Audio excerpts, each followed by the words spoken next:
Hello friends, this is Terry from Genkigamingtv. Today we're talking about Yokai Watch Y Academy episode 30, Kyubi's Return Home, the horrifying mystery house. Kyubi no Kitaku Senritsu no Mitsuteri House.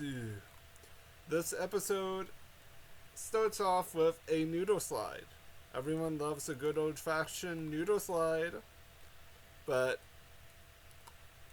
Jinpei cheats. I'm just gonna say that. Jinpei is OP and eats tons of noodles. Matarou and Koma, Sandayuu eventually get a little bit of noodles themselves, but between Jinpei and Bakera, they eat a majority of the noodles that are being provided by Momo, but there's a nice touch where Momo actually gets Momo's self a bowl and some noodles, and Momo's eating animation is pretty cute. But the episode shifts to vlogging expert Fubuki-chan. She basically is telling them about her vacation, which is cool, and then they hear from Kyubi-senpai, who is going home, quote unquote. And when I say home, to a old Kyubi-san or Ryuusuke, back to his actual childhood home. But Tabun, it must be a yokai, guys, because maids are there. His family must be loaded, right?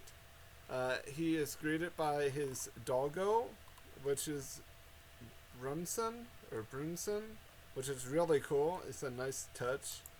And also I want to point out that Izuna and Kyubi's, their conversations are actually really good this episode. Their little back and forth banter works really well. We get to meet Kyubi's older brother, and which is Tatsutoshi Kyubi. Which is ironic that he's the only one with an actual name and that mom and dad don't have names. And we're also introduced to Kyubi's other pet, Stephanie. I think she's a macaw parrot, a red macaw, or just like a standard red parrot. And she calls him a handsome man, a ikeman.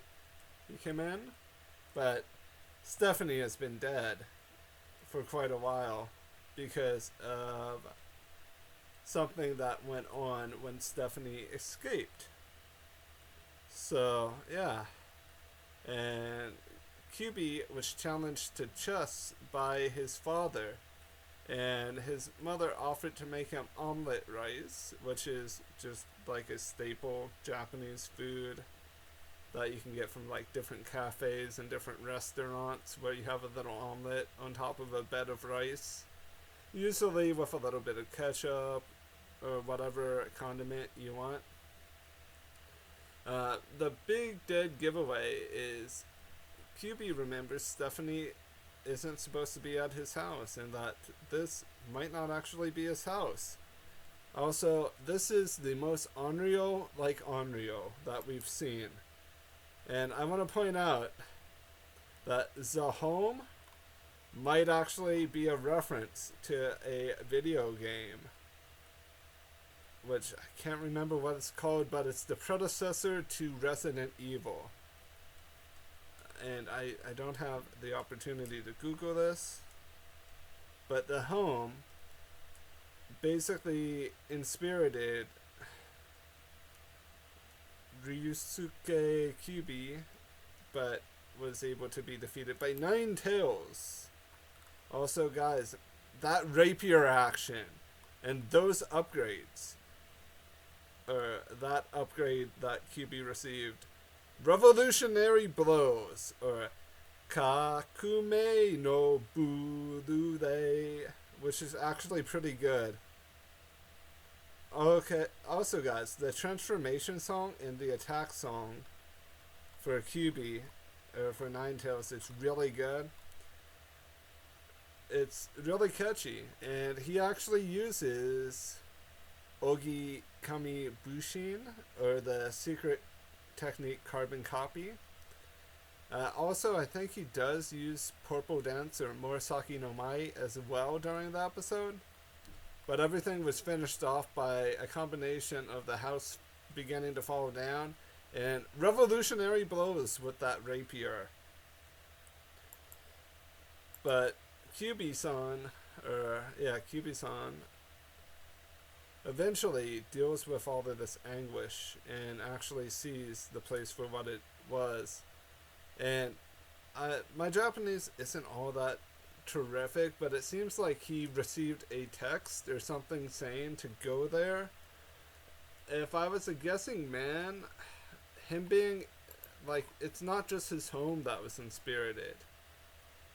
However, he was told to go there. That his cell phone maybe was also partially inspirited or something like that.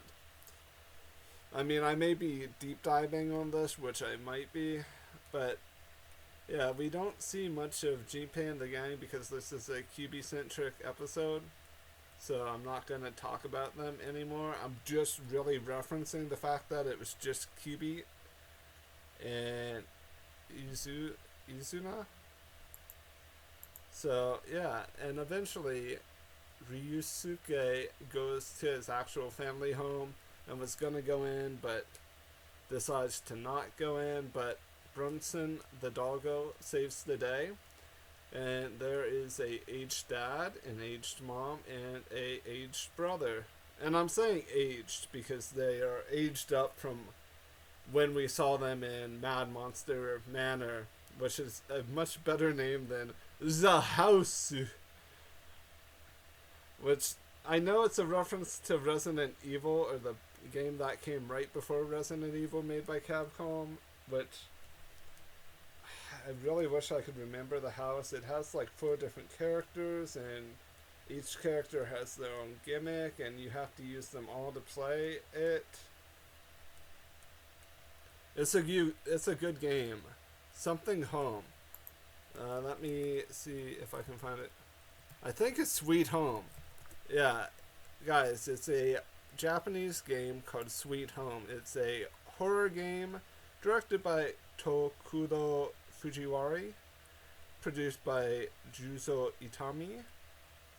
And it was for, I think, Famicom. And it was roleplay survival horror single player, and it's what was basically the precursor for the Resident Evil franchise, which kind of gives us that eerie horror genre. So yeah, this episode felt good. It continued the trend of not being a episode that had multiple stumbling blocks. I'll say it like that. I also wouldn't say that this is a super fantastic episode, but it was good that we got Kyubi's past. I just wish that we didn't have to wait, what was it, like 24 episodes for a Kyubi power-up, when Jinpei gets a power-up every 2 minutes. Which, I'm saying that as to say Jinpei gets power-ups fairly often, while the rest of our gang kind of has to wait for a umpteenth amount of time for their little power-ups. But I am really happy that the way Kyubi got his power-up was a more significant focus than how some things have been done in the past, where a power-up actually felt like a true power-up. Pacing for this episode wasn't horrible. It was pretty good. I won't say polished, but it was pretty good and focused. The stuff about Kyubi's actual past that we got to see in some of those little flashback screens or flashback scenes were actually pretty good. It gave us enough to really tell her in and think about what all is actually going on, or what all has happened within Kyubi's life or Ryuusuke's life, and it actually lets us get a deep dive into like his childhood and that's actually really good. And I'm looking forward to the next episode because Koma Kachan is coming, and people know how much I like Koma Kachan. She is hilarious. But I hope you all are doing well. Have a fantastic rest of your morning, afternoon, and or evening. If you're new, and if you feel like liking, commenting, and subscribing, please go right ahead and do so. It's not a forced thing.